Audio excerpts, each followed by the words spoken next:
All right. Peace to the family. This is Brandon B. Dixon. I'm glad y'all joining us this afternoon, man. I know we're running a few minutes late here. We're gonna hopefully make it up to you guys here shortly. So let's go ahead and get in, and hopefully some of the panel members will come on as we get into it. So I'm gonna go ahead and introduce myself first, Patrick, and then that way I get the clip loaded up. Again, my name is Brandon B. Dixon, NMLS 1541210 at BNL on all social media. You could go to my YouTube right now at BNL on as well. I need y'all to like, subscribe, start sharing our content. I know we got our little core audience, but we're trying to expand our core audience. I'm getting some feedback on the street as well. So a lot of people starting to look at the show and starting to comments and starting to, to like it. It's entertaining and informative at the same time. So a lot of people liking it. We just need more people to start, bragging on us a little bit. If you like it, brag on us a little bit to your friends, man.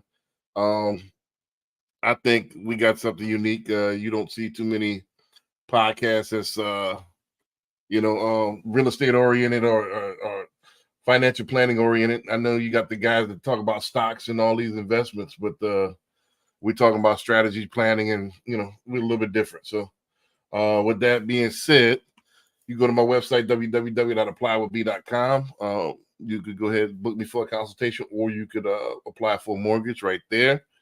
Also, you can call me 24/7, 832-775-8357 if it's about business. Also, I'm a luxury agent at the same time as well. So you can go to my website, www.brandonbdixon.com.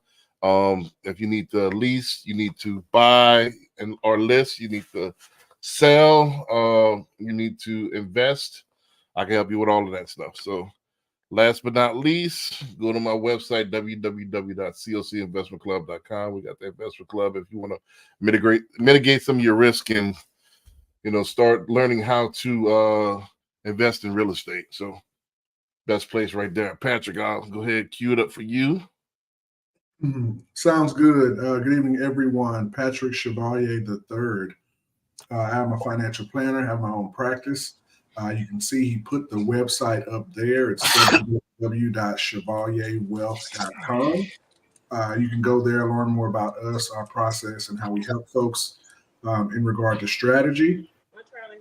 In addition to that, you can definitely find us on all social channels at chevalierwealth.com, CHEVALIER, the word wealth. Definitely check out our YouTube. We do weekly market commentary. I actually just got one up today.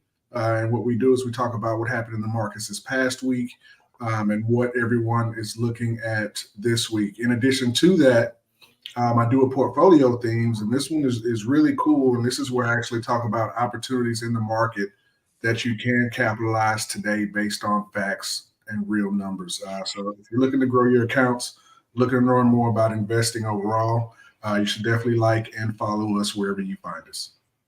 Got you. Hyman, you're perfectly on time. I don't think he dipped out. I got you queued up. I guess not. I guess he dipped out real fast. So we're gonna go ahead and start the show out. This week I got a little bit of little array of different clips. I mean, there's so many different things to react to this week. This depends on if we got time. Sure, I got a couple of bonus clips, man. I was just watching, some good stuff came out. I was watching as I was waiting for you guys to come in. There's a couple of good ones that just recently came out, man. So depending on if we got time, we'll react to all of them. Hyman, I got you queued up. You want to go ahead and while we're on the introductions, to go ahead and introduce yourself. It's Jaime with H&F Premier Realty. Here to help you with your investing needs, buy, sell, or lease. Feel free to give me a call at 832-235-0985. What's the dealio? Gotcha. So, yeah, let's go ahead and get it kicked off here. And then we got a little bit of array of different things. So let's go ahead and get it kicked off, and let's go ahead and start the show. Since we're a little bit late, we ain't gonna waste no time. Right, let's dive on in. Right, waste no time.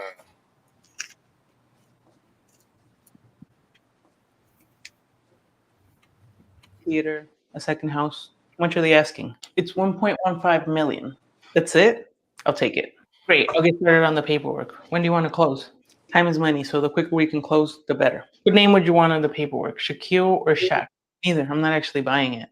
I thought you wanted the house. I do want the house, but I don't actually want to buy it. I want this for my daughter, Chexie, so her trust is going to buy it. Okay, great. I think we can close in less than 2 weeks. Hey, Jack, how's it going? Hey. Do I know you? I'm your realtor. I sold you your house in Atlanta. Oh, yeah. I saw your house has gone up a lot. Let me know if you're interested in selling. Well, I'm never selling. But it's worth like $5 million now. You can cash in on $4 million of profit. Yeah, but if I sell, that $4 million is going to get taxed, and I'll probably pay at least $2 million in taxes. Makes sense. What's your plan with it? Remember how Chexie's trust bought the house and not me? Yeah. My lawyer set it up so that when all the gains are eliminated. If I passed away today, Chexie could sell the house for $5 million and not have any tax on it. Wow. How do you know this stuff? I follow Nada from operation to hustle. Just kidding. I'm rich. I have a bunch of CPAs on staff. But if you're not rich, you should follow her. I like this house. 14 acres. Right. So, bam. That's one of the first ones, man. I'm all about saving on those taxes, man. I'm all about tax deferring. I'm all about taking advantage of all the tax breaks that I can. So, so this is right up my alley. CJ, you right on time. I mean, actually, you missed the introductions, but that's all good. You're on the first bid, but what do y'all think? I'll go ahead and open the floor. I know Patrick, this is right up your alley. Right, right. Right. Some key things that I think about in regard to benefits of buying a home in a trust. It gives you greater control over that property after you die, right? Because it's laid out in those trust documents for that trustee to manage. In addition to that, you can update your beneficiary at any given time in that trust as well. So again, that's another control factor. It has a lot of tax advantages just because it's held inside of that trust. But the whole idea is you definitely want to be sure that you know what strategy that you're using. That way you can capitalize on setting up a mortgage or a home in a trust now and in the long term. Right. Anybody else want to chime in on that before I go in? I'm loading up the next clip while y'all doing that. In my opinion, that's what it's about. It's not just about acquiring real estate. It's about leaving a legacy and leaving a legacy in the right way. So not just, all right, I got property, I'm gonna pass it down to my seed, but how do I keep the courts and the justice system out of the process? So putting it in the trust, in my opinion, is the best way to do that. And it's a process that is independent of your realtor, all that whole process is independent of that. You want to have that set up to where once you acquire property, you have a trustee that handles all that.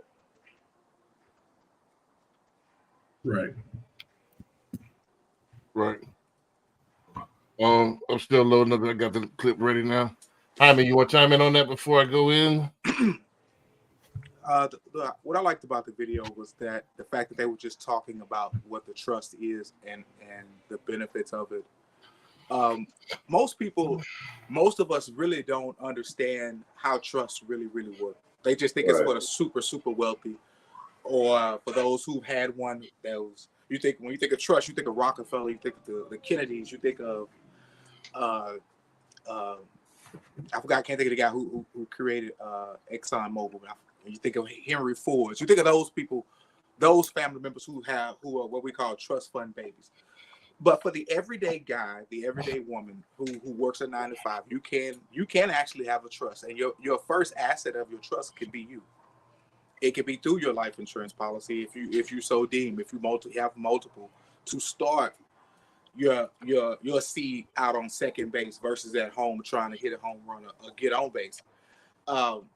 And so for me, that was super interesting. I really thought that was really a solid video, just talking about the trust. And I wish they would have dug a little bit deeper into how the assets can really work inside of the trust. You got a lot of those influence nowadays. They're talking about, well, before you get a corporation, you should get a trust so your trust can do all the navigating for you. That is true, but you still got to have assets for the trust to have any value. Right. And if you do work the 9 to 5, making $50,000 a year, your first asset is you and your life. You know what I'm saying? And so there's no rule against you getting multiple policies on your life, policies on your family or your wife, and you set that thing up to where some will go into a trust, some will go into for the kids when you die, and keep it moving from there. Right. So yeah, this is my 2 cents on it real fast. You know, I love anything tax deferred. I love tax strategies. I think that's a whole different income, you know, if done properly. And I think there's a whole different way to get rich if done properly. You know, like you said, that most people will take that, and then as soon as it appreciates, go ahead and try to sell it and try to flip it, and then you still don't worry about the taxes later. They don't have a strategy in mind to take on the taxes, and then you know they don't think long term; they think short term. You know, I want to say this though too, and it's subliminally shots fired. You know, because I recently got burned on a deal, dealing with somebody that don't know the difference between the streets and corporate. You know, there's a difference between when you do business on the streets and when you do business and you're trying to build a business as a corporation and legit. 2 different sides of the brain. So a lot of people, everybody comes from the streets, but at the same time, you can't take everything from the streets and try to scale. It's not gonna happen. You know, so when you talking corporate, you thinking long term. You know, and that's how corporations think. They don't think for the moment. They don't live for the moment. They think generations down the line. I've often mentioned before on a podcast that's how a certain demographic got rich by just life insurance policy. I'm glad that Hyman mentioned that your first asset in the trust is yourself. So this is how delegating your life insurance policies according to how you want to, avoiding probate, which your a lot of people's biggest asset is their home. You know, so you avoid probate with your descendants, you know, your heirs. So you know, a lot of stuff is you know, people should have trust, and you know, there's a lot of tax deferment that you could do. That's why I wanted to dive a little bit deeper into that. I'll let Kathy dive deeper into that stuff, but I don't want to speak too much. But you got to get the streets out of your mentality. We come from the streets, but you want to go ahead and think corporate. Look how the people that's been doing it for the last couple of years, they think generations now. You know, so we got to start planning ahead of time. You know, that's that house that Shaq brought, quote unquote. He didn't buy it for himself. That's for his kids to have generational wealth. You know? That's not a flip. Does that make sense? Yep. You know, so a lot of things when we come from the streets, you think everything's got to be flip. That's because you're not paying taxes on the street. Right, that's a good point. I never thought about that. Right. So we got the flip. But don't I think T.I. and Wesley Snipes and a couple other people got caught up. But when you're on this side and you're talking millions, you can't run it like that. Right. If you do, you're gonna totally take big loss. Huh? Yeah, totally different. Yeah, it's a totally different ball game. So we got to switch the mentality Yeah, you got enough smarts to make it off the streets, but it's a new ball game when you come into the corporation mindset, corporation archetype.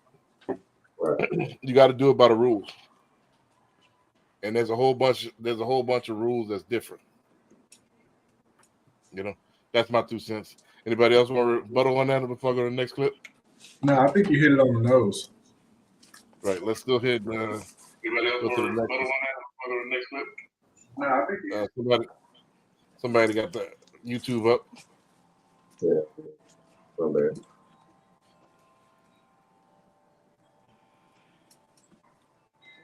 Has been going viral because people have been asking, how the hell can I write off my dog on my taxes? So I'm gonna give you 2 legal ways that you can write off your dog on your 2024 taxes. So strategy number 1 is if you have a business and you have a home office, you can legally write off your dog as a security animal. Because if you have a business, you might have some personal identifiable information in your office. And if your office is your home office and you have a pet at home, your dog can legally be written off in your business as a guard dog. So that's strategy number 1. Strategy number 2 is if your dog is a service animal, meaning it helps you with depression, it helps you with your emotions, you can leverage your HSA to pay for your dog's expenses. I'm talking about grooming, food, lodging, all expenses related to your dog. You can use your FSA or your HSA to write off your dog and your taxes. So those are 2 strategies to write off your dogs in 2024. Yeah, that's right up the alley for me, man. 'Cause I got the dog business at the same time, man. So I had to throw that in. That's right up my alley, man. So I just, to open it up to be generic about it, we don't realize how many different tax strategies and tax breaks there are.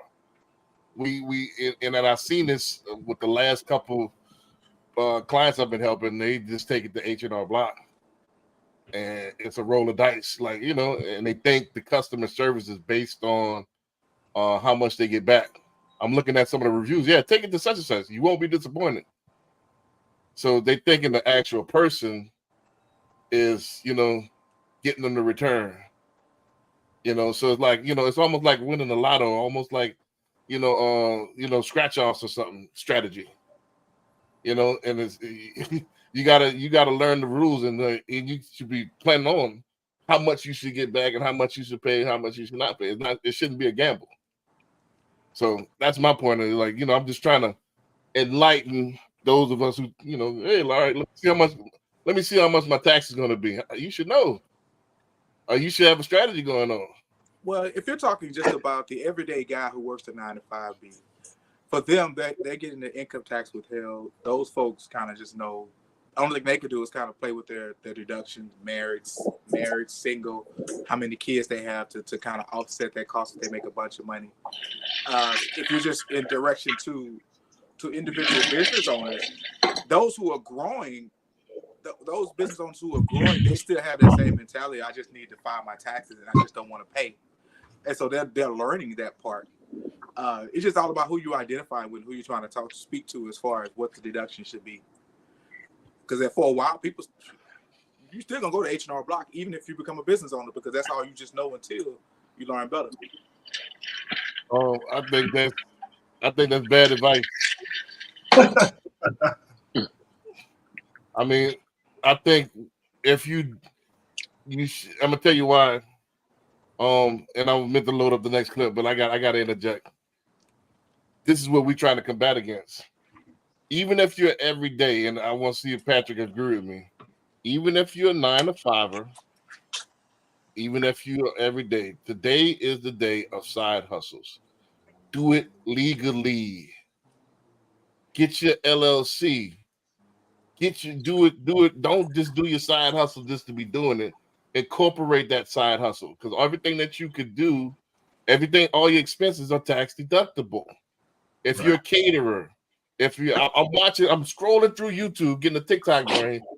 Everybody doing a little whatever it is. They and I'm about to show. I got a clip coming up in a second.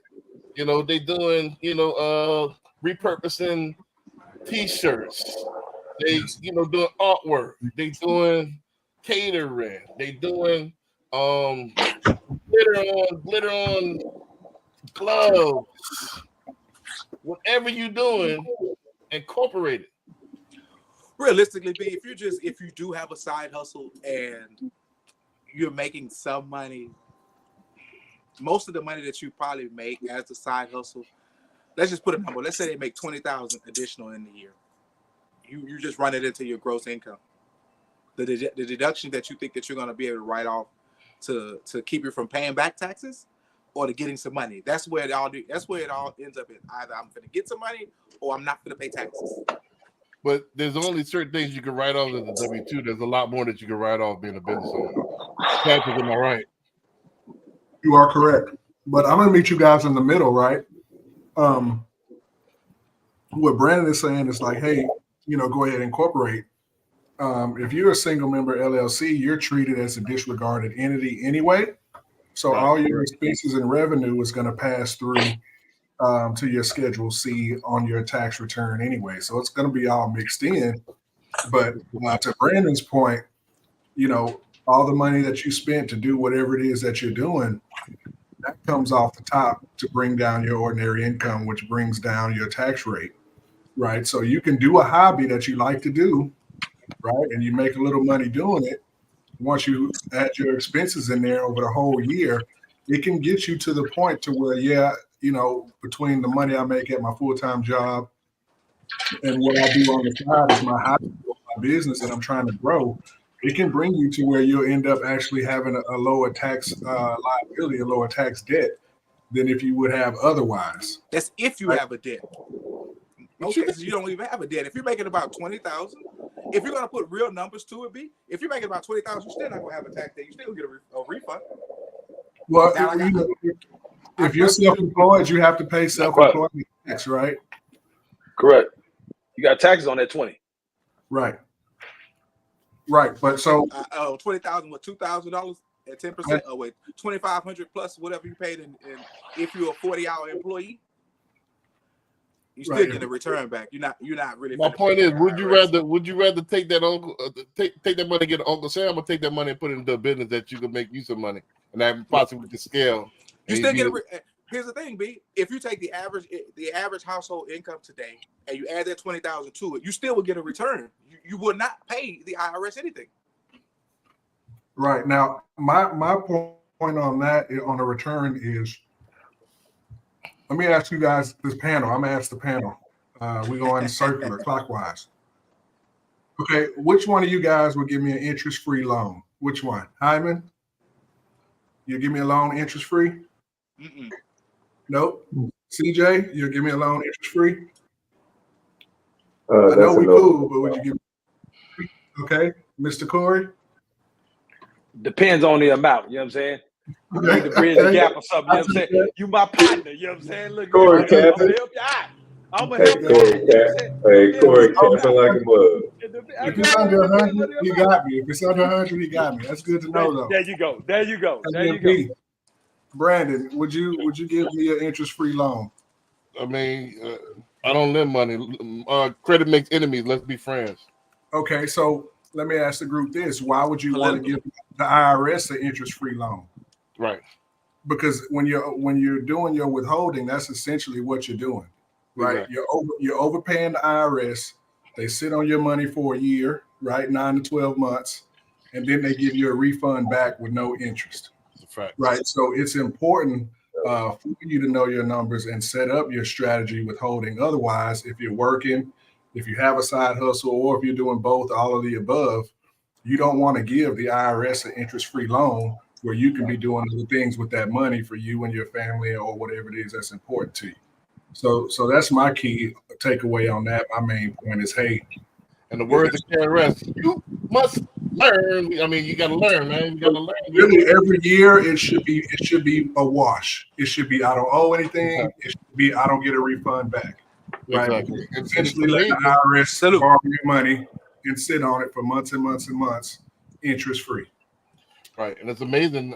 I talk to my mentees all the time when they go to setting up the business. They ask me if they should be 1099 or W-2. It's amazing how many people don't know about this. I went to the barbershop the other day. It's amazing how many barbers don't know how to do this.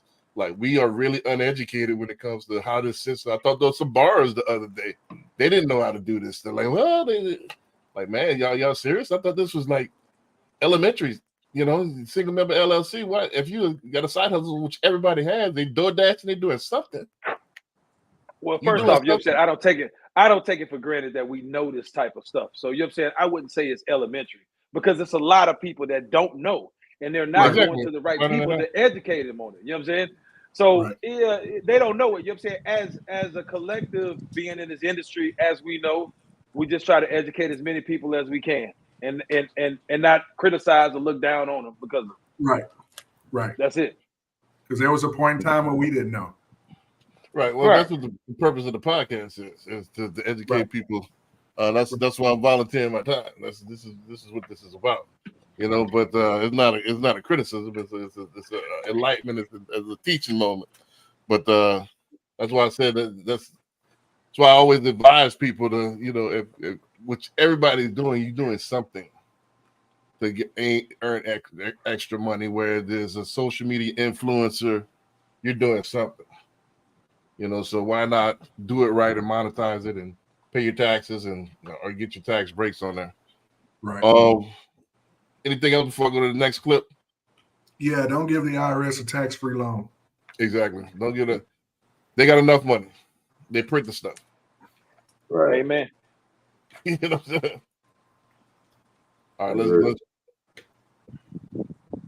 I know y'all see it because I'm seeing it more and more. I'm talking about the build to rent communities. Corporations, institutional buyers, developers are buying unused land, especially north of Atlanta, to build new communities and make new homes available to rent, not own. I've seen several in Gwinnett. Essentially, they're excluding you, the middleman, from the transfer of wealth. According to Rent Cafe, Atlanta was number 3 in the top 10 metros for build to rent completions in 2022, more than 800 single family homes for rent completed. This is why it's so important for you to own. You want to build equity, have something to pass down, potentially use as an investment property. Why would someone want to live in one of these communities, you may ask? Well, for one, don't have to share a wall or live below someone. They offer the comfort and privacy of living in a house without the responsibilities and maintenance costs. One site said these communities help housing crisis by offering a more obtainable option with reasonably priced rents. That may be true in certain instances, but the fact of the matter is they're completely removing you, the everyday investor, from the process. Here's some of the floor plans and rates for this specific community I was in. Does this look affordable to you? As Mark Twain said, buy land. They're not making it anymore. Have you seen these communities? If so, where? What are your thoughts? They don't want you to own. I know y'all see it because I'm seeing it more and more. right. So that's right up. My question is, what is reasonable rents? Them houses look nice. Reasonable rents. If you talk about 2,500, 3,000, he out his rabbit ass mind.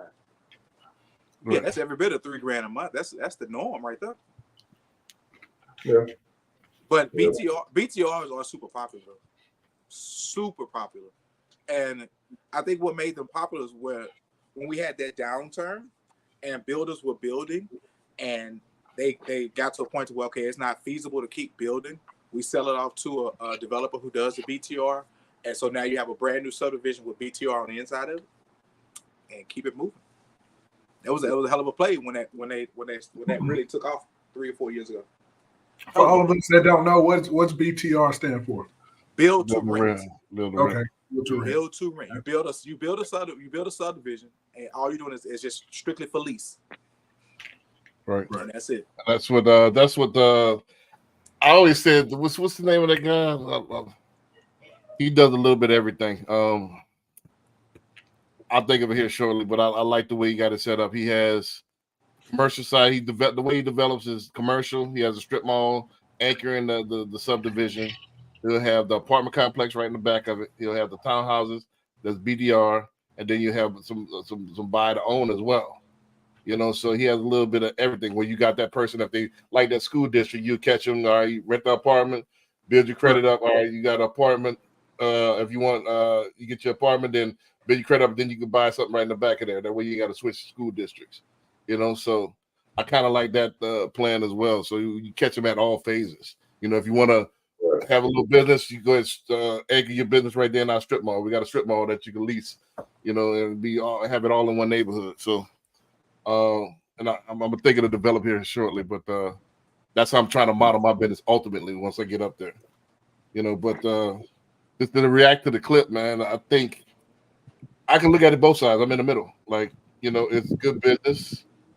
If you're looking at the top, to go ahead, how we've been talking for the last few weeks is that a lot of people is going to be priced out. So it is a good move to go ahead and do some of them BTRs. I mean, but at the same time, you're looking from the bottom up. It's like, hey, they strategizing on you not owning anything. Like I said, Right. not owning anything and loving it. So it's both sides. That's my take on it. Right. With the video with me, it's definitely a market for what they're doing, and it makes sense, from a business standpoint, right? Because there's a need, and they're providing that service for folks who need it. But in regard to the video, the guy, his main point was like, hey, they're cutting you out, of building your wealth long term by owning or purchasing a home. And so I think he hit it on the nose with that. If you can't get into a $300,000 house, start with that house that's 150, 175, those starter homes, right? A lot of my young clients are doing that. And then they just, 5-10 years later, they go get another bigger, better house. And they move that equity that they built over that 5-10 years to that next house, right? And so on and so forth. But the whole idea is that, you're giving up equity when you're paying rent, you're filling somebody else's pocket. And so I think that's the main point that this guy's trying to say is hey, pay yourself that equity in rent instead of paying somebody else. Right. Thanks. Oh yeah. He also hit on the fact for the smaller investor, it makes it hard for them to invest in projects. In actuality, it's not. The BTR community has a set person in mind. They are building these properties for those folks who making between 60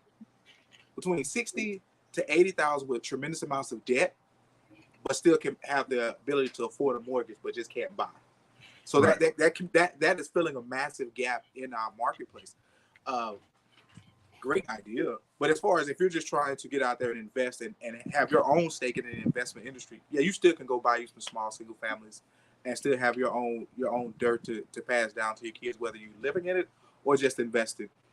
And eventually you can get to a point where you can buy a portion of the BTR portfolio, because a company called Camillo Homes does that a lot. I appreciate it. Camillo, that's all. Camillo Homes does it a lot. What they do is they'll create a BTR and then sell off 5 houses at a time, as a portfolio. And you just go in and you just buy them and you have it, and it's already everything is already in place. Right. That's who ultimately I'm trying to model HOC after. That's that sounds pretty turnkey, right? If it's already been there and it's established, you just got to step in and take over. Yeah, you just step in and they'll sell you 5 homes out of that package. Right. Plus, a lot of their community is new construction, so you know what I'm saying, you ain't got to worry about the issues that older homes have to deal with. Yeah, they start selling after 10 years, because I think that's when it's time for them to do their refinance, to get their money, for the bank to get their money back out of them, and so they just start selling off portions. Yeah, for that 10-year balloon. Right. Yep. But yeah, I like I said, I think this is what I wanted to see as well. I think, like I said, as far as strategy for investors, I would like to have thought like a lot of young people would do what Hyman was talking about, would get older houses and dump some money to renovate them and live in them for a little while and make that their first rental property. But they don't. They start off, especially in our community, they want to start off at the top. They want to start off at the Taj Mahal. Chris and I got a customer right now. I talked with this customer and broke it down, took my time and broke it down. This is what you want to do.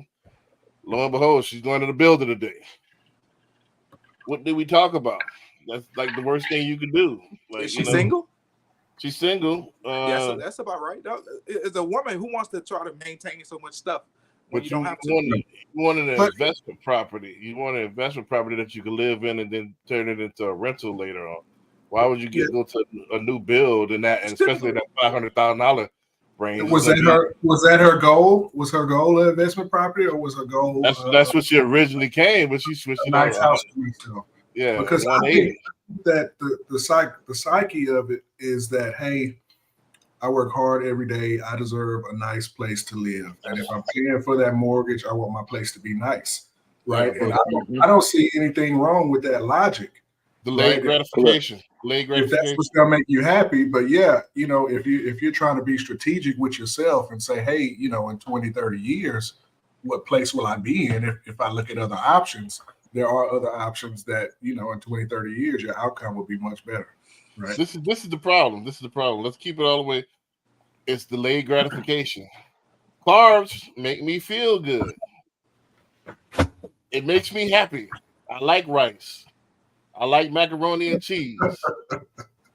You know, Right. I like I like double candy cheese. yams. Yeah, but I eat that stuff, and the pound's gonna stay on. What I need to be eating is some berries and some nuts and paws, you know, and some oatmeal. That's what I need to be eating. A As a major vegetable. pause. But here you go though, B. You can't force something on somebody that's not their lifestyle or their comfort zone. You can't if you run into a vegetarian, you can't force a double cheeseburger down their throat. You know what I'm saying? So everybody is a little bit different in their perspective. When you have a single female, you know what I'm saying, like, okay, an investment property is probably the best way for her to go. But is she comfortable with it? If she's not comfortable with it, or she doesn't feel good about the possibility of toilets going wrong, the roof going wrong, the risk of something happening, and she doesn't have the money for it, then you can't necessarily force her down the throat or be mad at her for it. I'm just happy if she's a homeowner. Right. Well, how about At this? least Her she's delayed taking some kind of steps. Her delayed gratification is the fact that she's worked hard enough to be able to afford a $500,000 home. She put in the work to get to that point. That's the delayed gratification. Right. Well, and that was what now you mentioned about the psyche of it. It's like, hey, I've Well- worked hard and paid my dues. So You know? let me finish my thought. So I come to you and say, man, look, I want to get shredded. I'm trying to drop about 2 beans. And I tell you now, man, you need to eat X, Y, and Z. And I turn around and I still eat that rice, still eat me a Whataburger. You say, well, I deserve that Whataburger because, you know, I work hard for it. That's what you're telling me. You came to me and you said you wanted to get shredded. No, Right. that's not it. That's not it, B. When you go to a personal trainer and the personal trainer tell you you're supposed to eat crackers and water every day, and you decide that you don't want to eat crackers and water, what is that trainer gonna do? Okay, well, you gonna be on your own. That's what you're comfortable with. You're not dedicated to doing this of what the goal is, then you just accomplish your goal on your own. That's Right. it. So They I'm wearing a ain't gonna hat. jump down your throat about it. Put my financial planner hat on. You know, what you learn in school, right, about, you know, investments, planning, taxes, all that good stuff, right?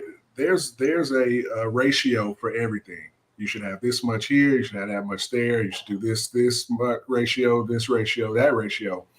But what you learn in the real world in regard to somebody you know, having a strategy and sticking to it, they have to be comfortable with that strategy. It's not going to work in the long term. So Corey hit it right on the nose. I wholeheartedly disagree.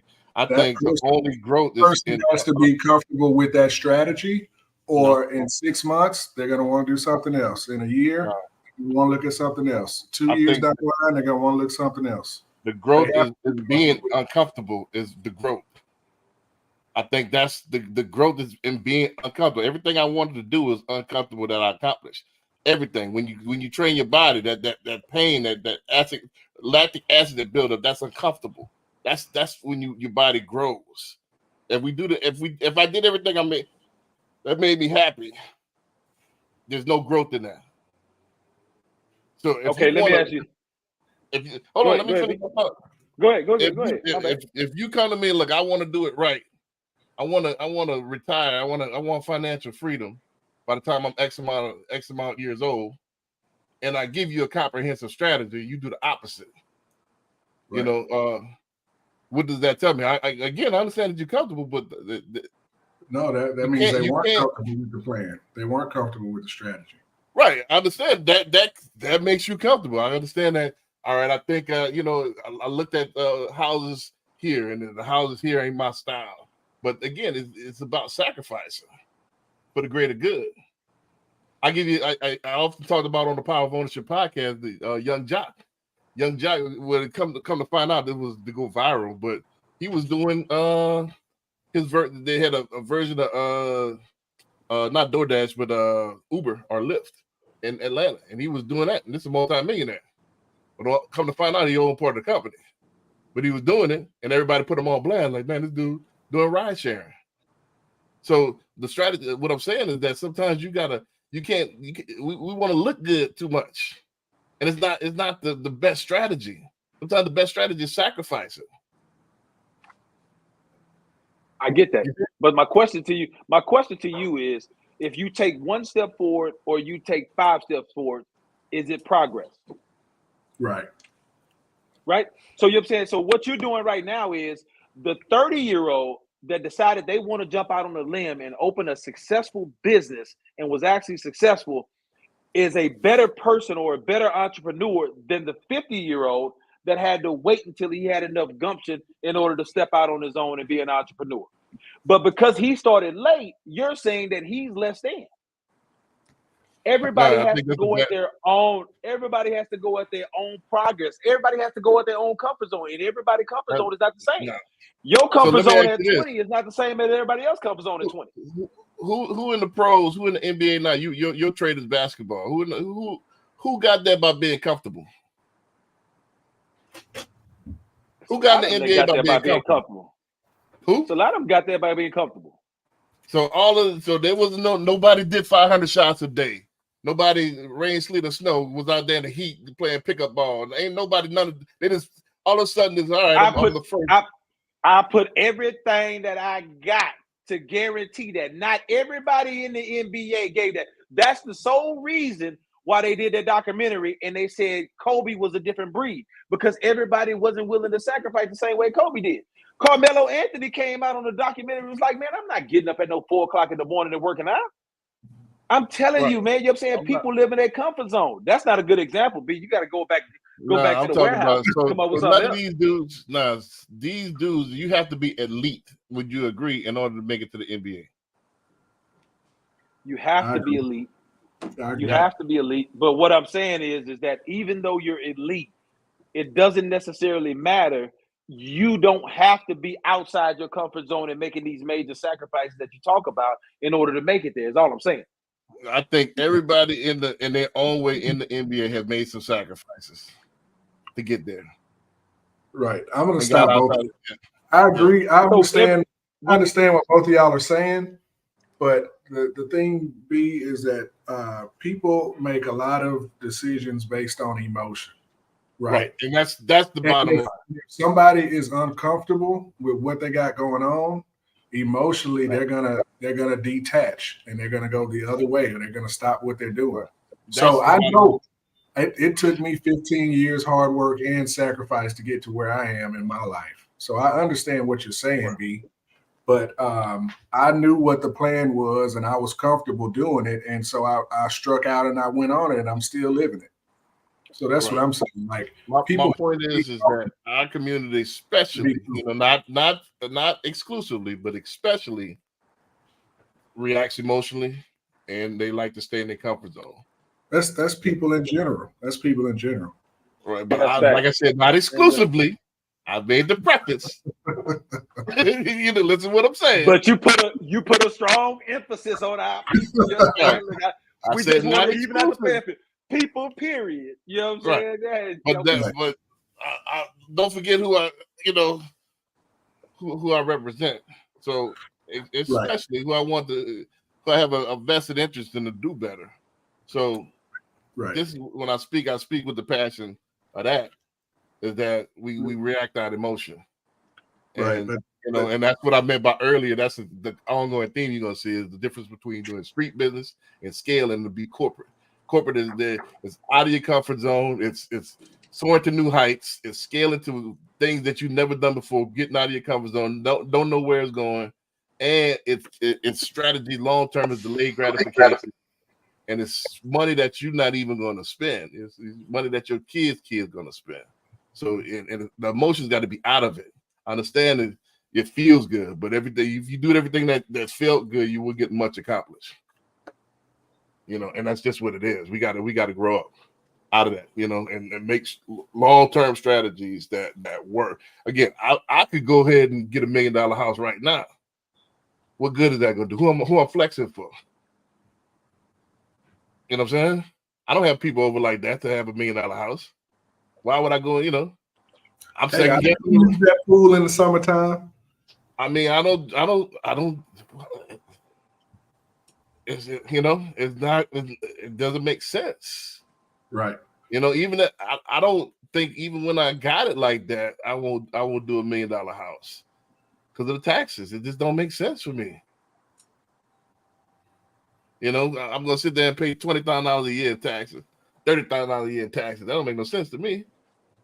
You got to get out your comfort zone, B. Go and get that $1 million house. You too comfortable over there. You too comfortable. Right. Nah, it's about that's being smart. Even if I got to afford it, I wouldn't do that. You know what I'm saying? But that's about being smart. Again, I'm not flashy anymore. When I was trying to, you know, in what y'all call it, the GTD days, you know, I'm outside myself trying to impress others. Not you know, I don't give a damn. I don't give a damn money. I don't care what people think. And as long as I like it and I'm comfortable with it, you know, I like my music that I like the neighborhoods that I like what I like. Right. You know what I'm saying? But at the same time, two different things. It's like if you seeking something, the person gives you something, advice, you know, and that's what you want. That's what, you know, it might be strong medicine. It might be a hard path, but you need to go to that path if you want to achieve that thing. You can't get it comfortable. You know, it doesn't make sense. All right, let's go down that path. All right, so take that same mindset and apply that to somebody else, B. Imagine if you was talking to yourself. You comfortable with what you comfortable with. You own your own path. You believe in what you believe in. Ain't nobody gonna talk you off of it. So why would you do that? Nah, I think you're missing different. If I didn't go seeking anybody, that would be different. But if I seek Patrick's advice and I say, "Hey, Patrick, give me some of the best tax strategies on wealth and stuff like that," and you take your time and give it to me, and I do something else, why did I even waste Patrick's time like that? Yeah, that's on you. Right. So why would I waste another grown man's time? Yeah, that's on you. Regardless of what Pat, you go to Pat for advice. If you agree with it or you don't, you gonna do what you want to do. You gonna do what you comfortable with. At the end of the day, right? Nah, not if you want results. You're gonna do what's necessary if you want results, not what you're comfortable with. You're gonna do what's necessary. What you think, Hyman? Whatever they deem necessary, not necessarily right. But you seeking his advice because you obviously know he's in the profession. He knows what he's talking about. Right, but you seeking his advice, but it doesn't mean that you're comfortable with it or you're cool with going forward with it. Right, that's it. You're seeking the education from the professor. That's all you're doing. I'm not arguing that point. My point is that sometimes, in order to get the growth, you have to do what's uncomfortable and doesn't feel good and it's only temporary. You know, for the greater good. Just like if I give you an example with Shaq. I know this is a bad example because he already rich with the Shaq one earlier. He could. If you preface it with a bad example, why would you use it? Well, this is something so you can relate. Why would you? Oh, okay. This is something so you can relate. So we talked about earlier. So with that Shaq, he bought it for $1 million. The value went to $5 million. If he was to sell it, he'll sell it for $5 million, but get taxed for $2 million. It's still a mean flip, streetwise. So it'll feel good to make that money, but at the same time, if you'd have waited and delayed that gratification, it would have been a greater good. This is the problem in a nutshell of our community. Wait, strategize, plan, and you'll get the greater good. You know, but the problem is it feels good. Oh man, I made me a flip, and I could go ahead and spend that money. And man, I made me $1 million now, straight off now. So there, let me stop and say there's nothing wrong with making money and capital gains, Right. right? Because that means you made money, right? If you didn't have any capital gains, you didn't make no money that year, right? Right. And nobody wants to be in that place, right? So I'm gonna stop. I'm gonna say I think you that. take it to the extreme. I'm not one- taking it to the extreme. I'm saying, okay, you made money, you got capital gains, cool. Right. But Shaq makes money all kind of ways. The point is, with the Shaq video, he said he had a team of CPAs that strategized that. That told Okay, him That's that what she said. Oh, here's That's the what thing, she though. said. So if you're gonna use this chick's preference, right? Let's say that was the situation was she wanted the 5 million. She could have gotten the 5 million if she would have liked it through another strategy and still would avoid having to pay capital gains tax. There are ways to do so. The only way is not just to hold right. to avoid capital gains tax. Right. And if you're gonna constantly say, well, you should be holding and playing the long game, technically, if you're constantly playing the long game, you're not really growing and building your assets either through real estate or through stocks or anything else, because all you're doing is just holding it until hopefully that your children's children can turn it over. But you have to keep making money or building assets. So you take an asset and you turn that asset over as much as you can to keep building it. The capital gains thing is a great idea of just deferring, of course, but you're still trying to make more money and make more flips or whatever you're trying to do. Don't think that just because you're trying to make money and you're doing so, you're not doing right. Like what Chavalis said, it's okay to do that. You just try to avoid the least amount of capital gains tax. So if it's Right. worth You can 5, manage that, and you can manage that. If you have a you good manage idea that. how much money you're gonna make this year in 2024, you know what to do, or we'll tell you what to do, right? Right. But Capital gains is progressive. It could be zero capital gains. right. It could be 15%, it could be 20, but it's based on everything else that you have going on, right? So My you thing- just gotta know the game that you're playing.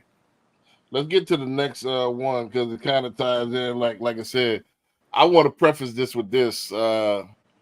Man, you got all kind of ways you can make money. I think broke is a choice nowadays. You know what I'm saying?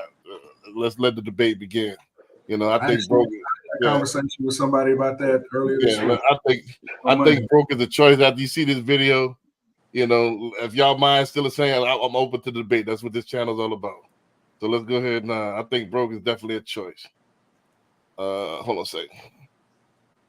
I built my bed in my Kia Rio 2009. A lot of people have been asking for it, so here it is, guys. This bed allows me to live rent-free in my car and travel wherever I want in the U.S.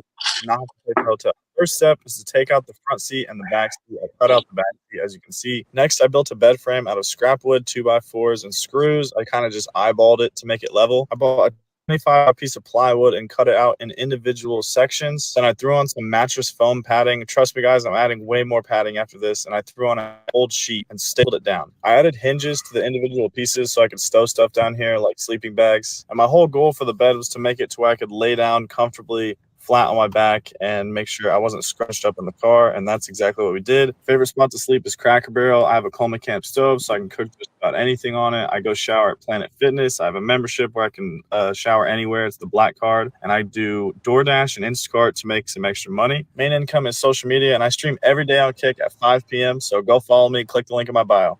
This is how I built.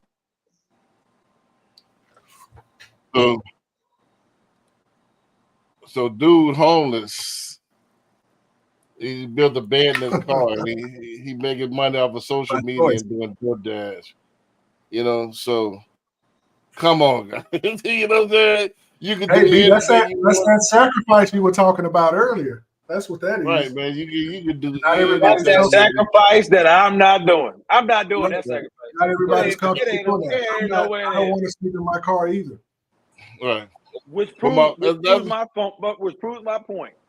How far are you willing to go to sacrifice? Would you do that, B? I mean, we kind of doing the same thing. Yeah, don't look at the fact that you said I mean, you know what I'm saying, let me know that you wouldn't. There ain't nowhere in hell. Just say it's nowhere in hell I would do that. B, Well, I'm 6'5". I'm not sleeping in no goddamn Civic. No way. You're looking at it the wrong way. You're looking at it. Okay. Don't look at it. Enlighten me. Yeah, don't look at it per se as the activity he's doing. Is the activity that he wants to do that he's able to monetize. Right. So by us speaking, we know. Let's say we just having a conversation, and we got together as men sharpen men, iron sharpen iron, and we got together every week as a powwow and discuss philosophies and business strategies. We film it, which we're doing right now, and able to monetize it. That's a good strategy. So we doing what we want to do, and we making money.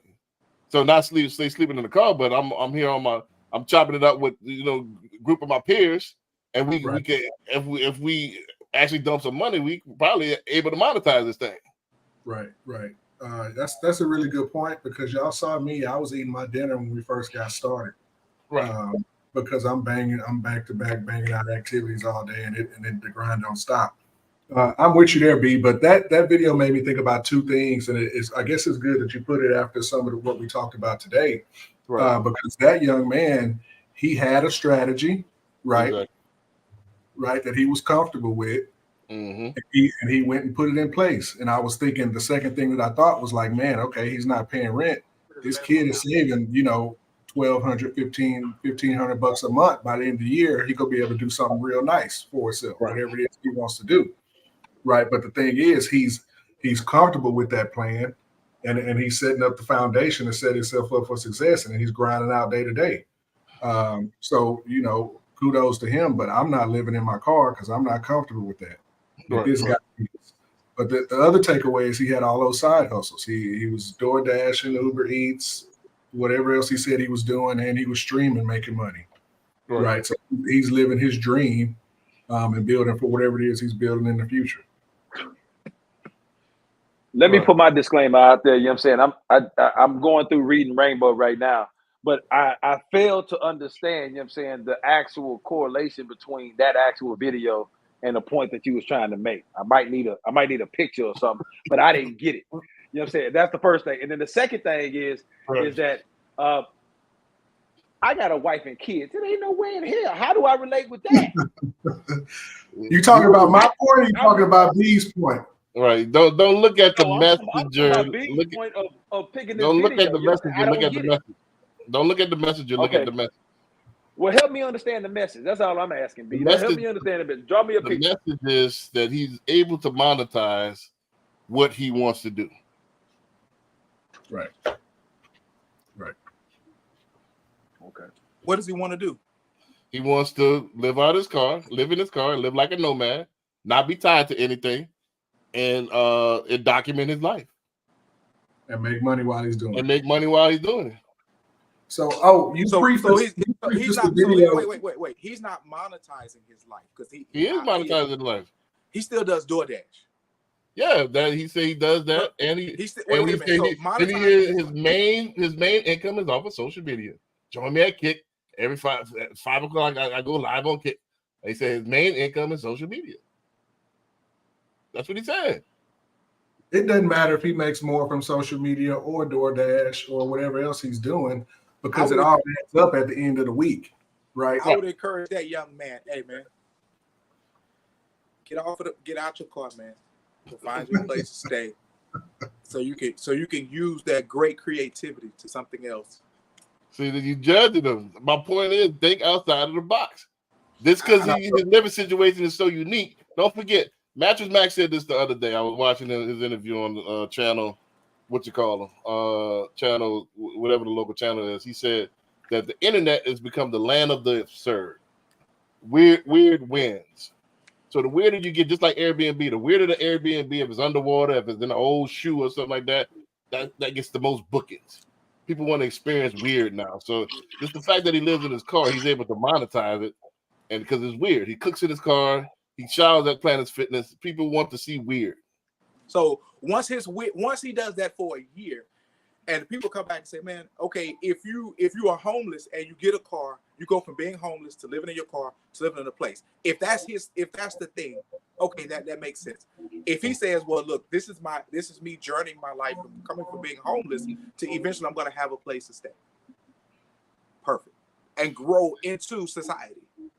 See, this is how y'all contradict yourself. Didn't y'all just say earlier, be comfortable on your pad you be comfortable on? Why you judging this dude if this is his path?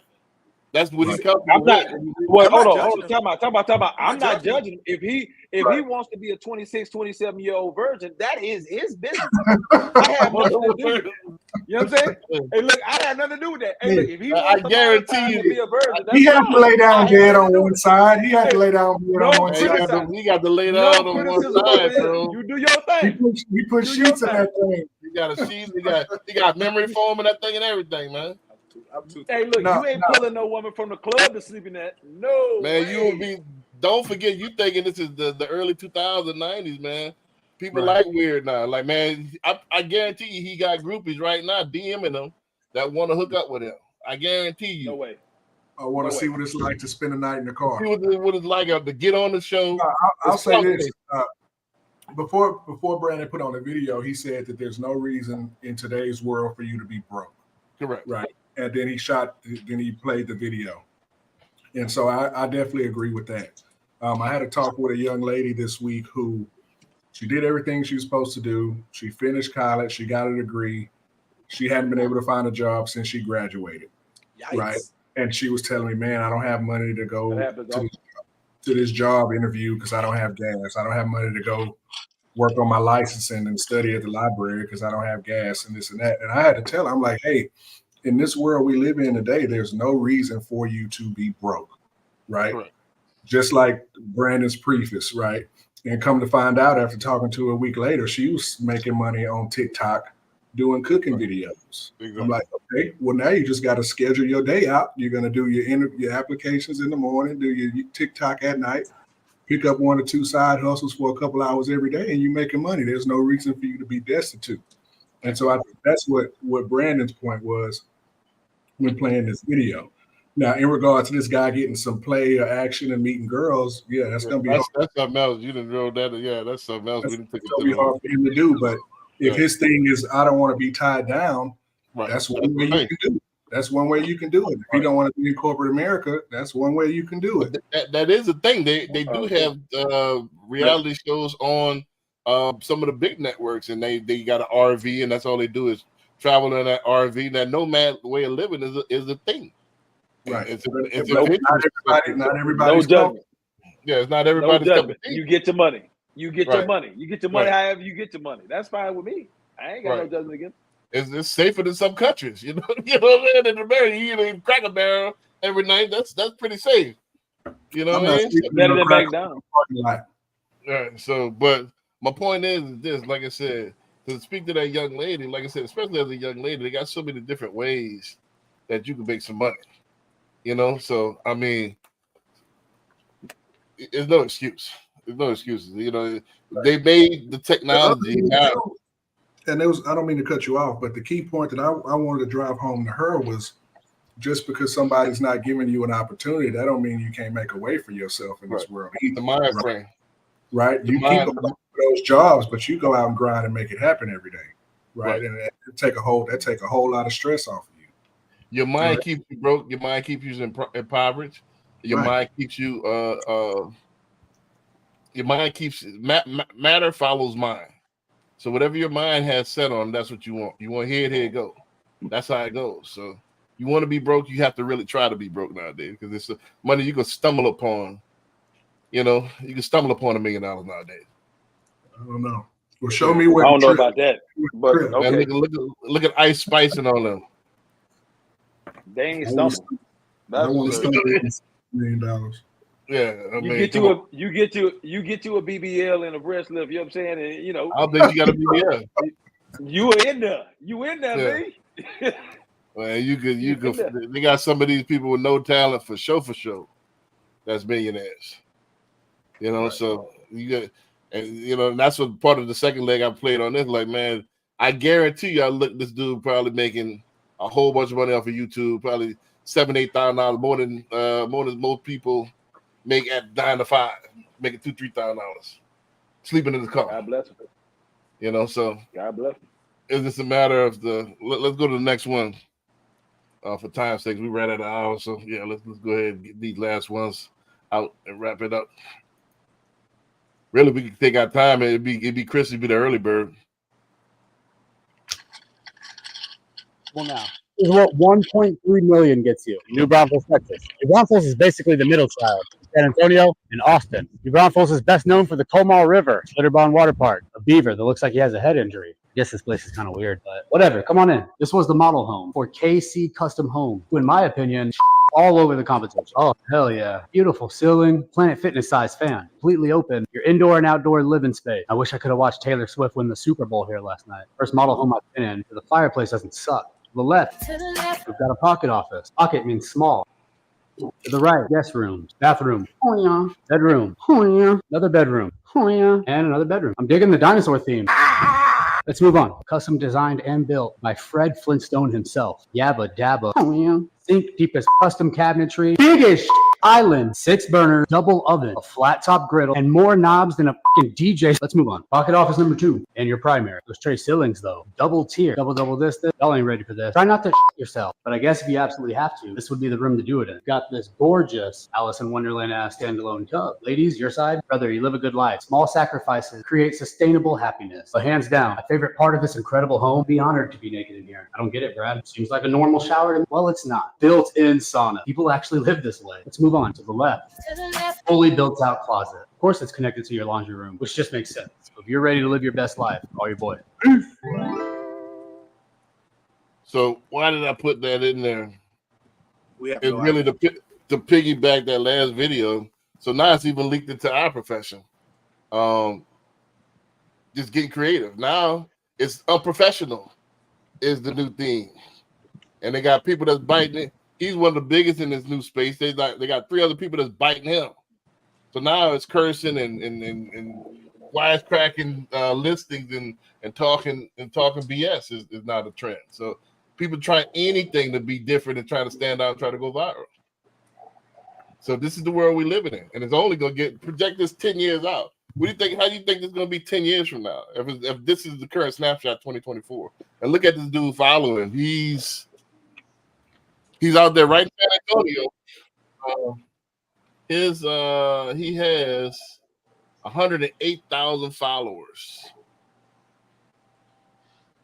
He's one of the biggest now in the space within the last few months, just off of these viral videos. All right, B. I'm gonna tell you this right here now, though. I'm gonna speak for lemons and lemons only. I am 45 years old. I'm not going to appeal to a 25-year-old. I barely appeal to a 35-year-old. I can appeal to a 45-year-old and maybe a 55 and a 60. Right. Who he's trying to appeal to, I have no idea. Because anybody with $1 million, who can afford $1 million home, do you honestly think they would take them serious? I don't know. It's changing. No. Wait a minute, B. We have been living on this planet a little bit longer than probably he has. Family, you know who that? They're gonna giggle at him, they're gonna laugh at him, but are they gonna call him to say, I want you to help me buy that $1 million home? It's all about who can get the most eyeballs on them. I hear you, dog. I hear you. That's up for debate. It's changing. Donald Trump was the president, and whoever thought? I thought when 2015, when Donald Trump ran, we thought it was absurd. Think back.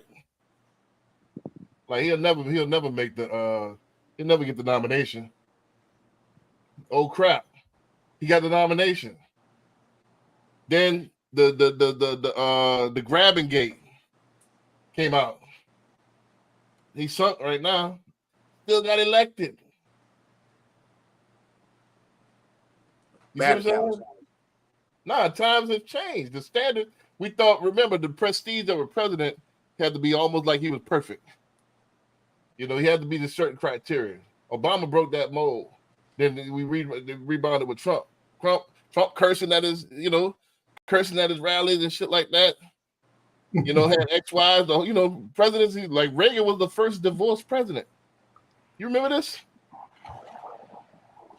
So times are changing rapidly, bro. Okay. That's my point.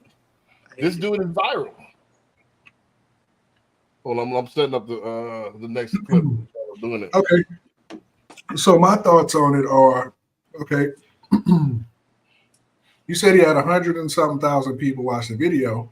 No. He had 108,000 followers. Okay, so that video, I just went off, and I'm hold on. Give me a second. Let me set up this next video, and I'll tell you how many spins that particular video, how many views. Well, I'm a stats guy, right? So I'm thinking, okay, if he had 100,000 people watch it, 10% probably gave him a call to look at a house. Maybe he'll get one new client from that in $1 million house. Is that fair to say? Give me 1 second. Let me set up this, and I'll give you the exact stats. Let me set this up first because I'm having problems. And then to Hyman's point, right? Yeah, I wouldn't take him seriously, right? But if his target market is somebody that is 27 or 28 and they're a high earner, maybe that's his niche, Don't forget that millennials got money too, and I don't think he's right. So we call him Henry's, high earning, but not yet rich. Not right? rich. Yeah. So that particular video had 193,000 views. Right. It had 10.3 thousand likes. It had 5,293 shares, and it had 219 comments. The comments include stuff like, hold on a second.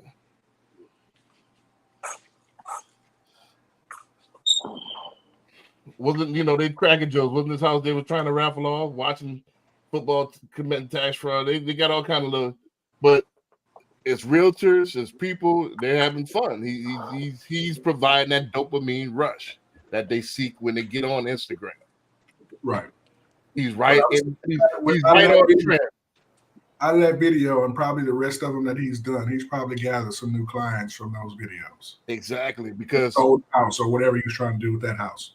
Don't forget that these millennials are not all right. I don't want to be like the parents. I want to, they've been a casual Fridays and stuff like that. It's changed. So I was reading an article Monday, and it was saying that video has gotten rid of the radio host. You know how back in the day, people used to get the radio to prove that they were an expert and talk about whatever topics that they would talk about. And they were saying video has killed that, right? It's like now there's no need to pay, whatever that radio time cost on your favorite radio station. Right. Nobody listens. You can do that with video and have greater results with less cost. Exactly. Yeah, I mean, I think they get a little bit late on that one. I think that I still listen to the radio. Yeah, I mean, I listen to sports talk radio though, but I listen to the radio. But see, that's been replaced with the Shannon Sharps and the Cam Newtons and the Pivots and the Brandon Marshalls and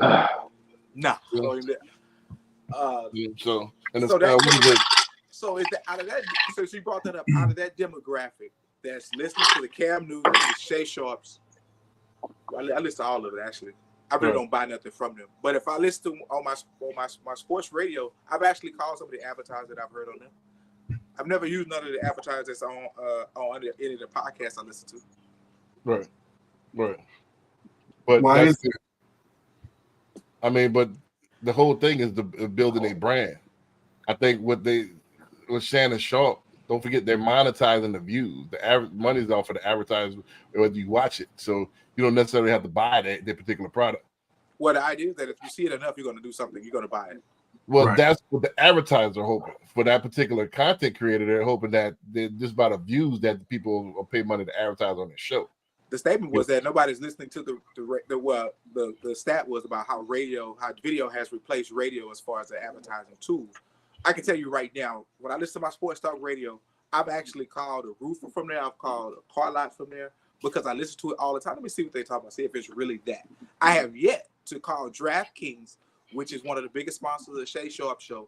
I have yet to order AG1, which is one of the advertisers for, I think, Brandon Marshall's podcast. And I listen to them faithfully every day. Well, most of them. But that's the point, is you building a brand, not necessarily The point I'm trying to make, I think, besides from Patrick's point, is that you can build your brand with thinking outside the box. You know, so Well, that's the thing. It's not outside the box anymore. No, it's not. right. It is the box. But he's the first that I've seen to be. Everybody puts on a facade, even myself. It's, you know, try to talk more proper, trying to. He's the first, one of the first, and now there's a bunch of. He's doing something right because there's a bunch of biters in the space now. Whenever you're doing something right, you're gonna have somebody identical twins. So he's the first to kind of, all right, I'm gonna talk how I really talk, and put it on film and make it funny. Who was that? Shannon Sharp? No, I'm talking about this guy, Brad the Realtor, out of San Antonio. Oh, okay, gotcha. Yeah, and he's the first that I've seen in this space. Now they got a lender trying to do the same thing out of Washington. They got another, they got a Hispanic guy out of Houston trying to do the same thing.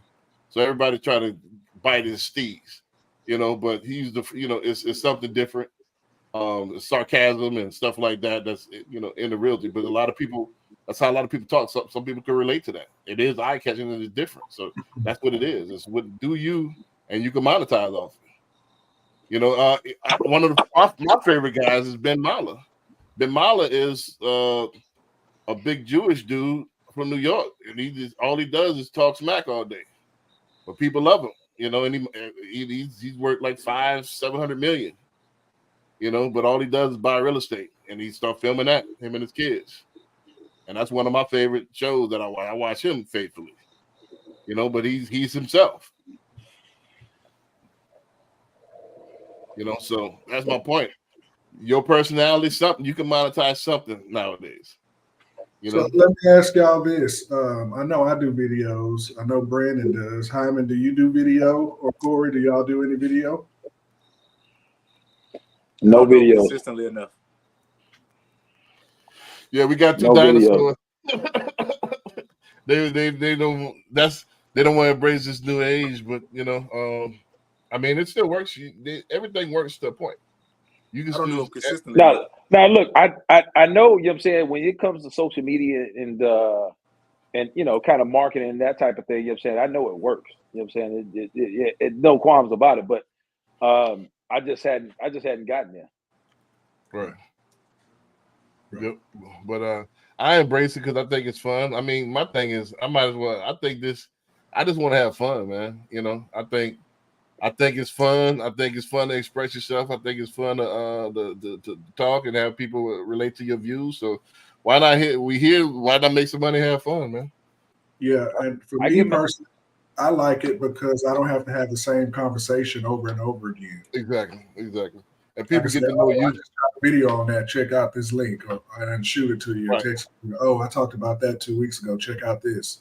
We used to talk about this all the time in Mattress Max marketing meetings. And this was almost damn near 15 years ago now. I would say 12, 13 years ago now. But we used to talk about this all the time. Nowadays, this is 12 years ago. Things are becoming more and more compartmentalized. People want to do business with people that look like them, talk like them, think like them, act like them.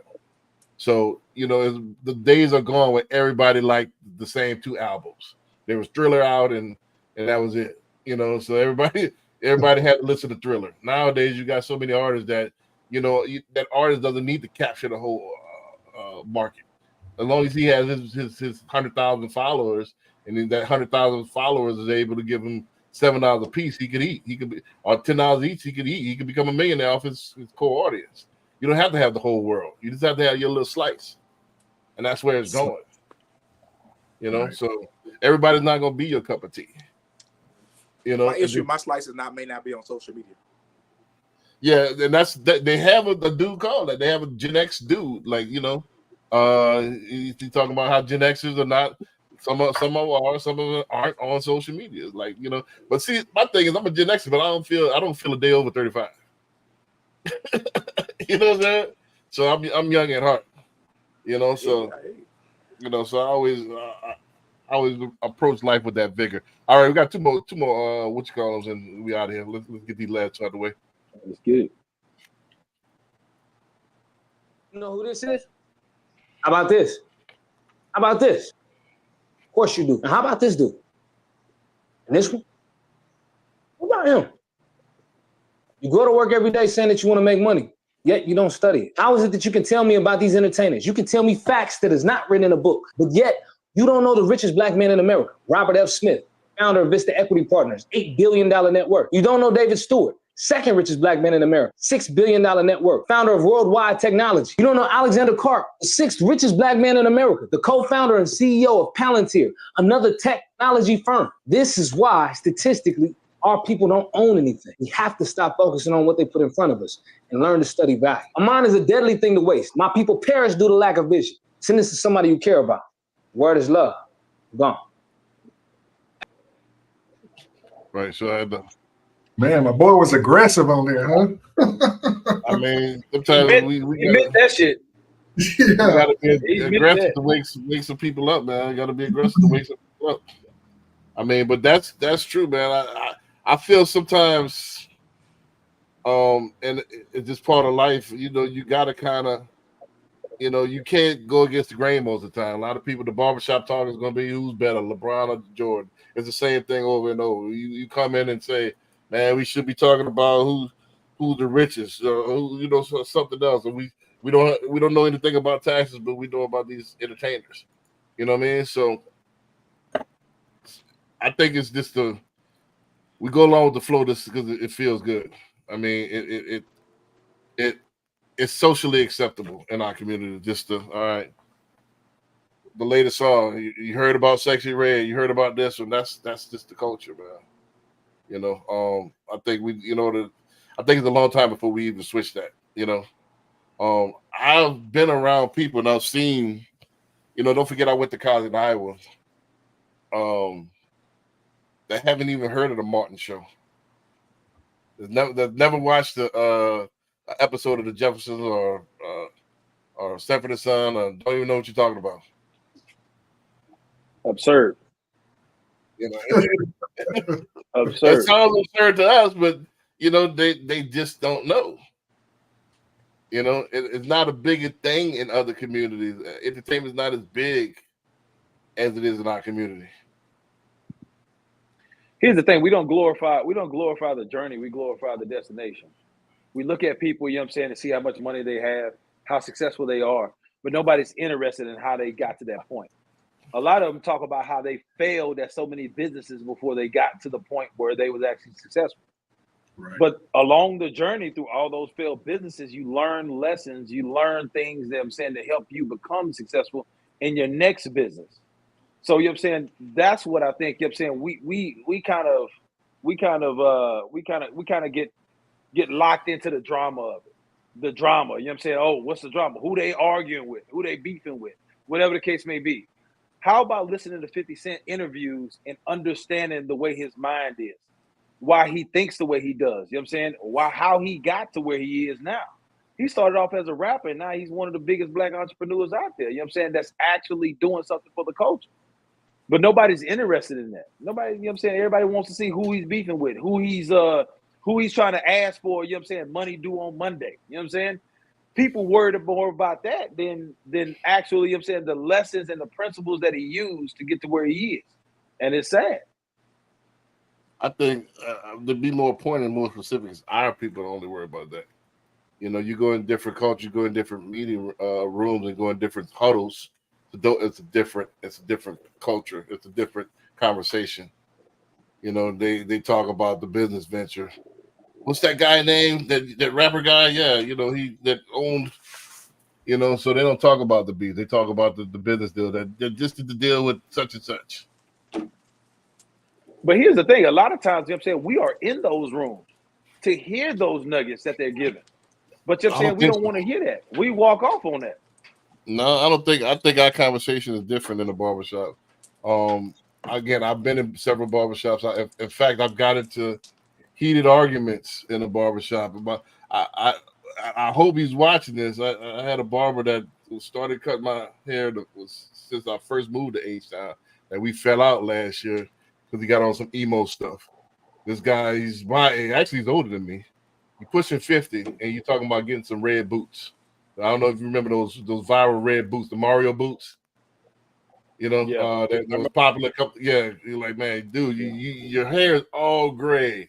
and you're talking about paying $375 for some Mario boots, bro. Are you serious? You know, and this is the type of stuff they had. This is the type of talk we talk about at the barbershop. Man, with the right fit, man, I'll kill him. But you don't know, you still renting. I'm serious. You don't know, B, with the right fit, you go kill him. Right fit, man. These Mario boots, these rubber boots that's overpriced. That probably cost like $1 to make, to pour and mold, and But I'm gonna pay $375 because I can take a picture with them, and you might get a girl off of that. But you married though. What are we doing? We are a product of our environment. Our environment, actually puts on a pedestal, when you have these certain type of things. You have these certain type of clothes on, these Louis Vuitton, these Gucci's, or whatever the case may be. But nobody actually, understands the process that people actually get to make the money to actually buy that stuff. And then here's the other thing too, is that people take social media as full throttle, 100% true. And a lot of this time, people be on social media stunting. Right. Like, they renting their house, but they acting like they doing so much. They got so much money, whatever the case may be. It's just, we got to become less shallow and more deeper in our thoughts.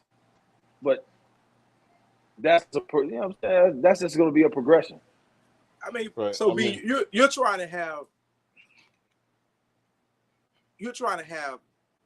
deep discussion with random people who don't know you and you have not got to know them. Just because he's cut your... Didn't I just say he's been cutting my hair since 2005? Since I've been... Hear me out. All right. He's been cutting your hair since 2005. Have you actually talked about something other than something that would increase the relationship where you feel comfortable talking to him about money and about being better? All the time. Nah, either you think one way, he thinks another about it. He doesn't feel like your relationship is good enough to talk to him about what he should not do with his money other than just stuck with it. I give you an example for me and my barber.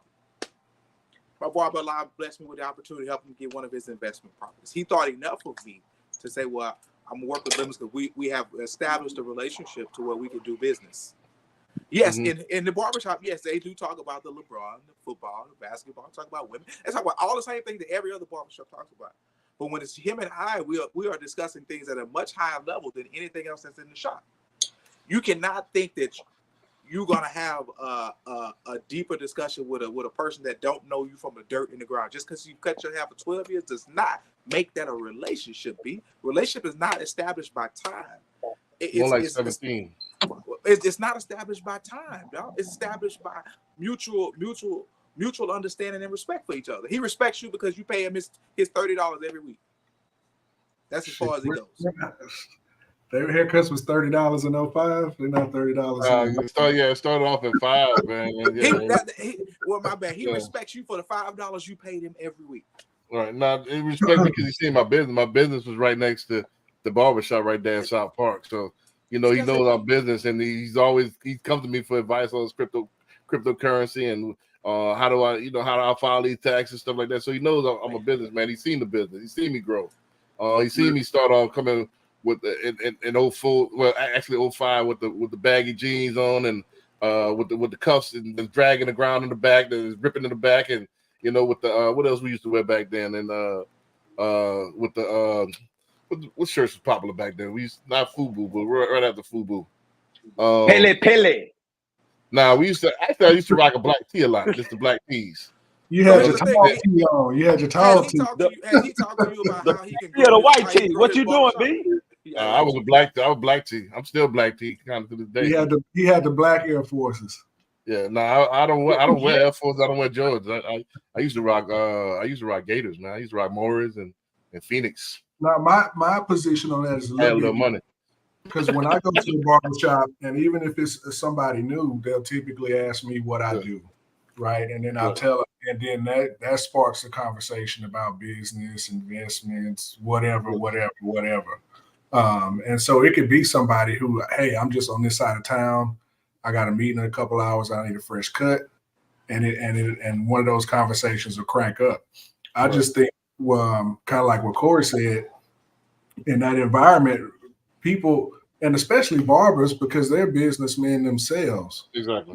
They are, you know, at the end of the day, and they have ideas and thoughts and feelings and questions, but they think other people in the barbershop don't know anything about anything, and so all they talk about is BS.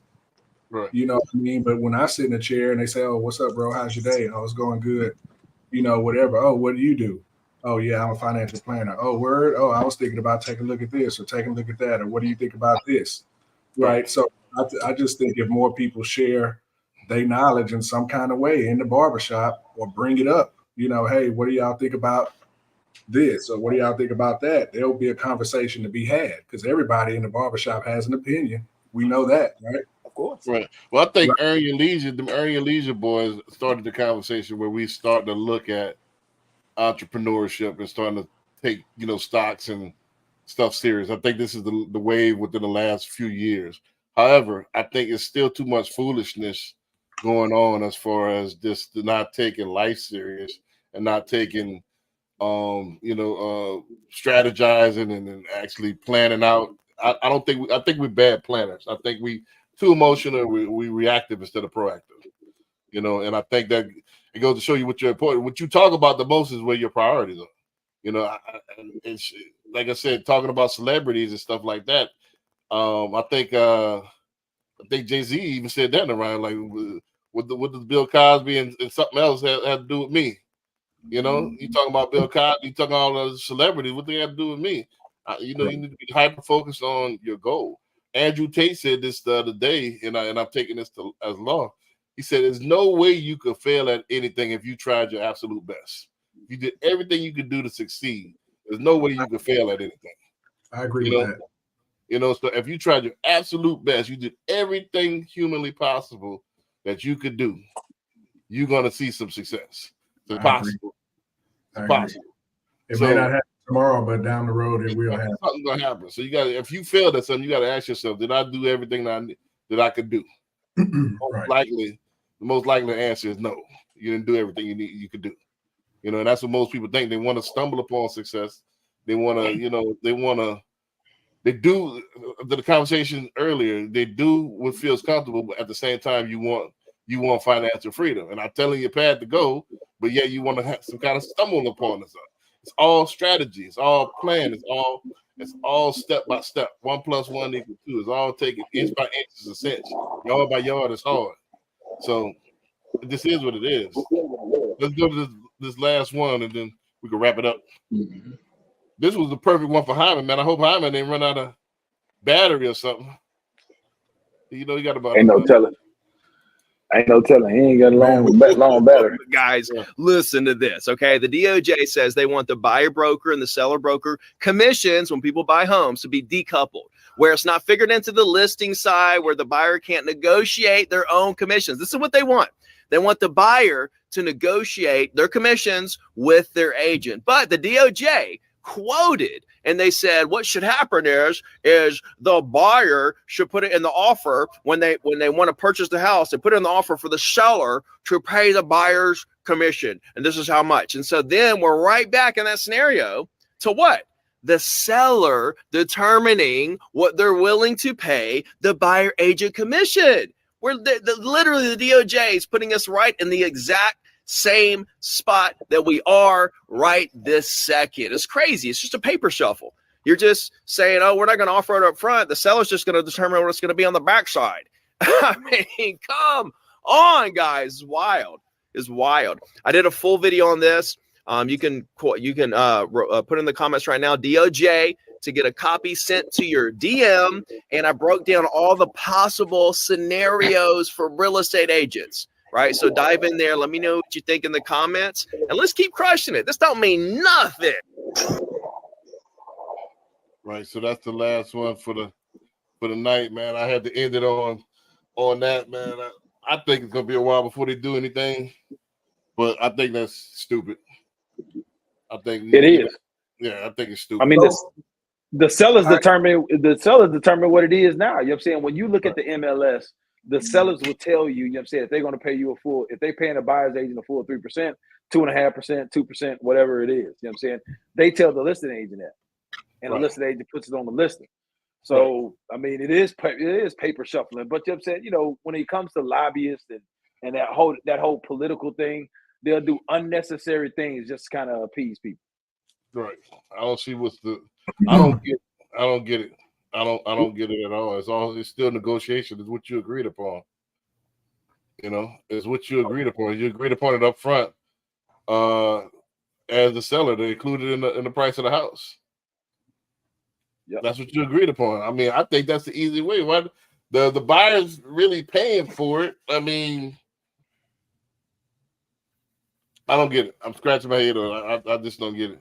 So I'm kind of lost. So the video it kind of faded in and out on my end. So what's the issue with the DOJ? Well, they're trying to iron out and trying to change the pay structure for buyers agents. There's been a series of lawsuits. I don't know if you caught up on that about consumers feeling that they're paying too much commission for buyers agents. You know, which is false because with how the workflow goes right now with real estate is that when you say that you want to list the property, you get with a listing agent and they negotiate their commission.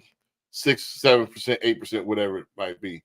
They split part of that commission with a buyer's agent, you know, and they do that to actually put chum in the water for sharks. Like, so for example, for the MLS, they'll put, I'm offering 3% of my commission for you to bring your buyers in so we can get this thing sold quicker. Oh, okay, got it.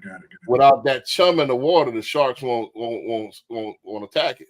You go to the bottom of the barrel. You go to the bottom list. I give you an example. The first deal I closed, it sat on the market for 4 months because the listing agent put the buyer's commission at 2%. Nobody looked at it.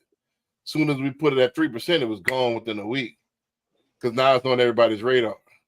Right. You know, because nowadays with the splits and everything like that, 2% is not enough for buyers agent. With, you know, for the most part, so they're not even going to look at it. They're going to steer their customers to a higher commission. This is what it is. So you're hurting buyers by trying to I don't want to say they're trying to demonetize, but they're trying to deter or they're trying to minimize buyers' commission, buyer side. But with this, I don't even know if they're trying to minimize. I don't know what the hell they're trying to do. It's just confusing. I don't know. I think it's a transparency thing for the person who's looking to buy. Is that right? No, so, it's a transparency thing already because you to go if Corey goes to the Patrick, you want to sell your house, right? And Corey says my fee is 7%. You have the right then and there to say yay or nay. Right. You say yay. All right. All right. Corey's gonna say, all right, including my 7%. This is what I think we should list the house at. Now, what Corey's going to do is put that out there on MLS that I'm going to take 3 of this 7% and share it with a buyer's agent because I want their network, and I want that network working for me instead of after. He could keep the whole 7%, but when he put it on MLS, it's going to say 0, and nobody's going to be rushing to show him that house because they're not getting paid anything. Right. Does that make sense? Yeah, it makes perfect sense. I was thinking the DOJ. They passed a lot of laws recently in regards to the work that I do, and it's all about, you know, best interests for clients. And so I thought it was something along those lines. But what you're saying makes total sense. I mean, it sounds like they want the person who's coming in to buy now to agree to what their agent is going to get paid. No, they really just, like you said, shuffle paperwork. So now he's saying that it should be negotiable to the seller on as far as on the contract. So nothing up front. I guess we negotiate the listing price. I can do 3 to 4% on my listing side, and then when the buyer, I guess, submits an offer, that's negotiable to the seller as well. But you're doing it. All you're doing is moving it from the backside. I mean, to the backside, from the front to the back. Am I right, Corey? So instead of all up front, you negotiate that 7. You negotiate that 3 or 4 up front, and then 3 or 4 in the back. So here's the thing, Pat, that I got from the video. What the DOJ is saying right now, currently as it sits. Let's say Pat is a real estate agent. You know what I'm saying? You're a listing agent. You go to a listing appointment, and you negotiate with the actual seller. You would tell the seller, hey, look, we're going to do 6%. 3% is going to go to me when I sell your house. 3% is going to go to the buyer. What the DOJ is saying is that on the buyer side agent needs to negotiate with the client. Okay, I'm going to get a certain amount. This is what I'm going to get. I'm going to get 2%. I'm going to get 3%, whatever the case may be, just to represent you. But then once we find a house that we actually want to go after and that we actually want to take down, then you're saying it's on the seller of whatever they're going to pay me. Outside of what I negotiated with the buyer on the buyer side. So it all roads lead back to the seller. Either the seller is going to pay you that. I don't care what you negotiate. If I have a buyer, I negotiate 3%. But I go show you a house which a seller only is going to pay 2%, then I'm going to get 2%. So long story short, you know what I'm saying? The DOJ is kind of taking you around in a circle and just adding an extra step. Hey, look, we need you to negotiate what your commission is going to be with the actual buyer. Well, that's unnecessary because when I find you a house, if that actual seller is offering me 3%, I don't give a damn if I negotiated 2% with you or not. I'm getting that 3%. Right. Because that's So what the seller agreed to. it just sounds like more paperwork and documentation then. That's Well, it. I It's just an think extra what step it's going to be unnecessarily. is going to force people. There are some lazy agents, a lot of lazy agents that I'm seeing that don't have the uncomfortable conversation up front with the client that, hey, I need a buyer's representation, that you're going to pay me 3% regardless. That's what they're trying to force everybody to have. That some will just take it. All right, let's go ahead and look, and then don't have them sign anything, and then hopefully the seller pay, and hopefully everything works out. A lot of agents do that, So that sounds like a rookie to me. Well, a lot of agents do that. A lot of agents just start looking, start sending you houses, and they ain't got no paperwork on you. Yeah, and just hope to get something. Yeah, hope to catch.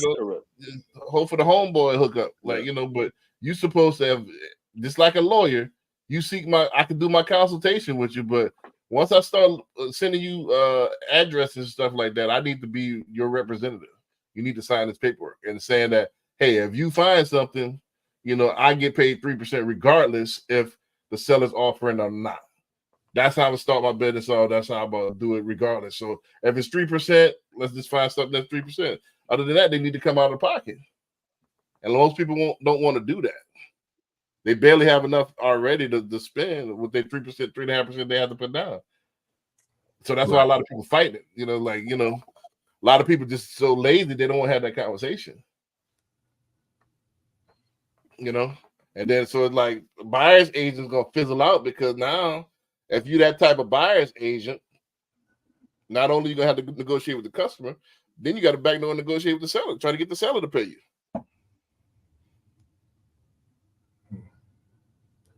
You see what I'm saying? Unnecessary. It's unnecessary. Yeah, but right. Well, one thing when the DOJ when they institute something, it takes about a year or so before it happens. Right. But when they do it, it's law. Right. But I think it's just gonna drive a lot of weak people out the business if they institute it like that. It's just gonna be more steps. Right. Yeah, but also in my experience, they do go back and change stuff that they put in place too, over and over again. So it'll probably be a while before that shakes out. Yeah, it's gonna be a while. It's gonna be. I'm not even worried about. Like you said, ain't nothing gonna change. Right. People still gonna be doing the same thing. And I think they're going to change it right back once they see that all the traffic that you think you're going to get, now it's going to be all on the listing agent. Now that listing agent better be a hell of a marketer. Mm-hmm. You're going to have to drive. You're going to have to find all your buyers. Because, if you got the way they're not offering anything out there and everybody got to pay them out of pocket or, you got to negotiate back with the seller again to get paid, nobody ain't going to be rushing to give those it's almost like you could damn near help yourself. Because people ain't gonna help you if they're not gonna help you if they ain't promised to get paid, would you? Right. Not at all. You see what I'm saying? So it's like you really doing the customer disservice. Now you got people that really need agents to find them the best deal. A lot of people, that's why they hire agents, can't do it for themselves. Some people are savvy enough to do it themselves, but don't forget that the listing agent that is representing the seller. They represent the seller's best interest. Who's going to represent the buyer's best interest? they're not experts in the real estate. Right. Right. So you just Right. hurting the buyer. You just hurting buyers. Yeah, I was about to say that sounds like that causes a whole lot of other problems.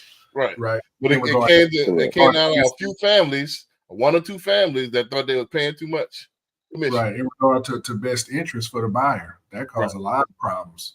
Right. If they have no representation. They mess around and won a lawsuit, so now they're talking about changing, and it's all of a few greedy people. All right, so let me get this right. I negotiated. So Patrick, I go to Patrick for financial advice, wealth management. You told me your fee. Your fee is 6%. I look at my first invoice and I think I'm paying too much. I'll turn back around and sue you. Does that make sense? Nope. That's what just happened. DOJ was 6% though. Huh? But no, you're exactly right. Hey, before we wrap up, I'm glad I got the 2 brokers on the line. Right. So inflation came out super high last week. Right. And so now I'm thinking rates aren't going down in May at all. What are y'all hearing on your end? What does it look like? Well, what I'm seeing is I don't think rates going up this year. I see rates shot up that day, and Right. then they came right back down. Right. Yep. So I think it's gonna be higher. I think it's gonna drop, like I said, May, June a little bit, and then they might drop a little bit more, get closer to the election. But I don't think we're gonna see 3s or 4s. So we might see 5s. So you guys still think that they'll bring them down a bit in May, June, July-ish? Right. I'm thinking, my opinion, you know what I'm saying, I'm thinking third or fourth quarter. Third or fourth Right. quarter. Because you know what I'm saying, a lot of the decision that they're making is based upon inflation. You know what I'm saying? They're trying to get inflation down to 2%. And and it came back way higher, you know what I'm saying, this past time. I believe it was a little bit over 3%. So we're a long ways away from the target rate that they're trying to actually get it to. And I don't think that's going to happen within the next few months where they're going to actually be able to get it down to 2%, like they're saying, because they want to get it down to that point before they're talking about slashing rates. Because once they slash rates, it's not going to do nothing but increase. Right. So you know what I'm saying? I think we're a little bit. I still think we're a little bit of ways away before the Feds actually start slashing rates. Right. Cool. Which I'm not in a rush anyway because I'm not equipped for this refi boom yet. I'm still trying to get some people. Once ahead, I want to capitalize on it. So I'm trying to get some. Y'all looking for a job? Go ahead, hit me up in my DMs, man. If y'all looking for a job, I'm looking for loan officer assistance, processes, the whole 9. So come on aboard. You know, so I'll be equipped for this refi boom. So I'm not rushing it at all. Well, so you know, but yeah, it's gonna happen. But this now year. it's still a good time to buy, though. You know what I'm it's saying? still a good time. It's still a good time to buy because you know what I'm saying, right now, when they start slashing rates, best believe every man, woman, and child, you know what I'm saying, is coming for actual house. And then now, you know what I'm saying, the competition has gotten stiffer. Now you're in multiple offer situations. You know what I'm saying? It's just unnecessary. It's better to get in now, and then when interest rates go down, then you just refinance, and you can do a streamline refinance, less docs and everything. It's a quicker period or whatever. You know what I'm saying? But you have the house that you actually want to be in. Now you just got to do the best financial decisions for yourself. You know what I'm saying? In order to pay off that mortgage faster or build equity faster. And I want to say this as well. You in a unique period as well where we're coming off that PPP stuff, and a lot of people spent all that money, and then 23 was record slow for everybody. 23 was probably the worst I've seen it since 08, 09.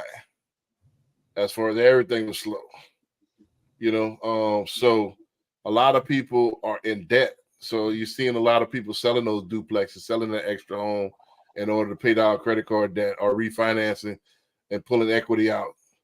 You know, so and some people that extra property. Again, one of my loan officers, his parents, the house that I financed for them, they let their Airbnb go.